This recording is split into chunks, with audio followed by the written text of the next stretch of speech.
조선일보의 대표와 발행인을 지내고 지금도 조선일보 미디어연구소 이사장직을 맡고 있는 인사가 주가 조작 의심 세력 관련 업체들로부터 법인카드를 발급받고 고문료도 지급받은 것으로 전해졌습니다.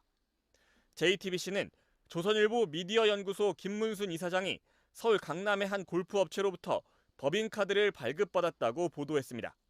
이 골프업체는 이번 주가 조작 사태의 핵심 인물로 손꼽히는 라더견 H투자자문사 대표의 최측근인 안모 씨가 운영해 왔는데 투자 수익금의 일부를 몰래 수수료로 받는 창구로 쓰였다는 의혹을 받고 있습니다. 앞서 박영수 전 특검이 이 업체의 법률 자문을 맡은 사실이 드러나 논란이 되기도 했습니다. 김 이사장은 법인카드를 발급받은 것과는 별개로 이 업체에 억대의 수수료를 낸 것으로도 전해졌습니다. 주가 조작 의심 세력은 투자자들에게 돈을 받아 수익을 낸 뒤 그 일부를 수수료로 받는 방식을 취해왔는데 김 이사장 또한 큰 수익을 얻은 뒤 그 대가로 억대의 수수료를 지급한 건 아닌지 의심이 드는 대목입니다. 김 이사장은 주가 조작 의심 세력이 지분을 99% 사들인 것으로 알려진 온라인 언론사로부터 수백만 원의 고문료도 지급받은 것으로 전해졌습니다. 이번 주가 조작 파문에 언론계 인사의 이름이 처음 거론된 가운데 김 이사장과 조선일보 측은 이번 보도에 대해 아직 공식적인 입장은 내놓지 않고 있습니다. 박영수 전 특별검사가 주가 조작 세력이 운영한 것으로 의심을 받고 있는 법인 두 곳에 법률 자문을 맡은 것으로 드러나 논란이 되고 있습니다. 박영수 전 특검은 지난해 9월 서울 강남의 한 골프 아카데미의 법률 자문을 맡은 사실이 알려졌습니다. 이 업체는 이번 주가 조작 사태의 핵심 인물로 손꼽히는 라더견 H투자자문사 대표의 최측근인 안모 씨가 운영해 왔는데 투자 수익금의 일부를 몰래 수수료로 받는 창구로 쓰인 곳이란 의혹을 받고 있습니다.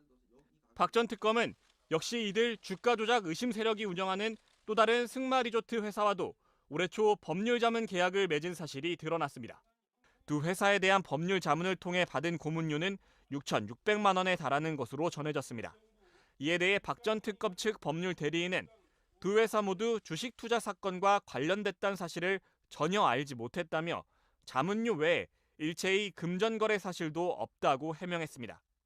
하지만 박 전 특검 측의 해명에도 여론의 반응은 싸늘합니다. 박 전 특검이 이른바 대장동 50억 클럽 의혹의 당사자 중 한 명으로 지목되는 등 여러 구설에 휩싸여온 전례가 있기 때문입니다. 박 전 특검이 대장동 사건으로 인해 수사 대상으로 거론되는 와중에도 또 다른 법률 자문 계약을 맺은 사실이 알려지면서 법조계의 전관 예우가 여전히 근절되지 않고 있다는 비판도 제기되고 있습니다.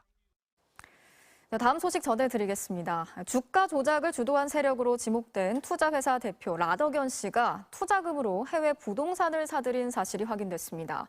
주가가 폭락하기 직전에 해외 골프장을 사들였는데 이걸 어떤 돈으로 그리고 왜 사들였는지가 의문입니다. 김하영 기자가 전해드리겠습니다. 미국 캘리포니아의 한 고급 골프장입니다. 숙박시설이 포함된 대형 리조트로 한국인들도 많이 찾는 곳입니다. 주가 조작을 주도한 것으로 지목된 라더견 씨가 지난달 19일 이 골프장의 최고 경영자로 등재됐다고 서울신문이 보도했습니다. 무더기 하한가 주가 폭락 사태가 발생하기 바로 5일 전이었습니다. 인수가격은 2,500만 달러, 우리 돈 330억 원입니다. 이 골프장을 라 씨에게 매각한 모 중견업체의 회장도 이번 주가 폭락 사태로 큰 손실을 본 것으로 전해졌습니다. 앞서 라 씨의 측근인 프로골퍼 출신 안모 씨는 자신들이 미국의 해당 골프장을 포함해 해외 골프장 4개를 인수했다며 자산을 공개했습니다. 이런 공격적인 해외 자산 매입에는 투자자의 자금이 들어갔을 가능성이 있습니다. 라 씨는 과거 교수와 병원장 등 국내 자산가를 상대로 한 투자 설명회에서 운용자금의 10%가량을 현금으로 갖고 있다고 밝혀왔습니다. 전체 한 10% 정도를 제가 현금을 남겨놓고 그래야지 고객이 원할 때 언제든지 제가 그냥 50억이든 100억이든 빼드릴 수가 있거든요.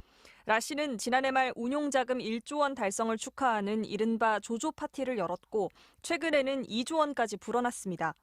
라 씨의 말대로라면 투자금의 10%인 2천억 원에 달하는 현금성 자산을 따로 운용한 셈입니다. 이 때문에 라 씨 세력이 향후 발생할 수 있는 상황에 대비해 투자금을 해외로 빼돌리려 했다는 의혹이 제기되고 있습니다. 라 씨는 폭락 사태 직후 취재진에게 자신도 큰 손실을 받고 가족까지 신용불량자가 됐다고 피해를 호소했습니다. 평가손이 마이너스 45억 9천만 원. 저도 이거 뭐 보고 싶겠습니까? 그러니까 저도 지금 죽을 것 같거든요. 라더견 씨는 현금 10%는 투자금을 되돌려주는 경우를 대비한 계좌잔고로 실제 현금을 보관한 것은 전혀 없다고 설명했습니다. 또 4개 해외 골프장 가운데 실제로는 1개만 인수에 성공했으며 투자자들에게 골프장을 사용할 수 있도록 한 배려 차원의 인수이지 재산 은닉의 의도는 없다고 해명했습니다. MBC 뉴스 김아영입니다. 까불고 있어.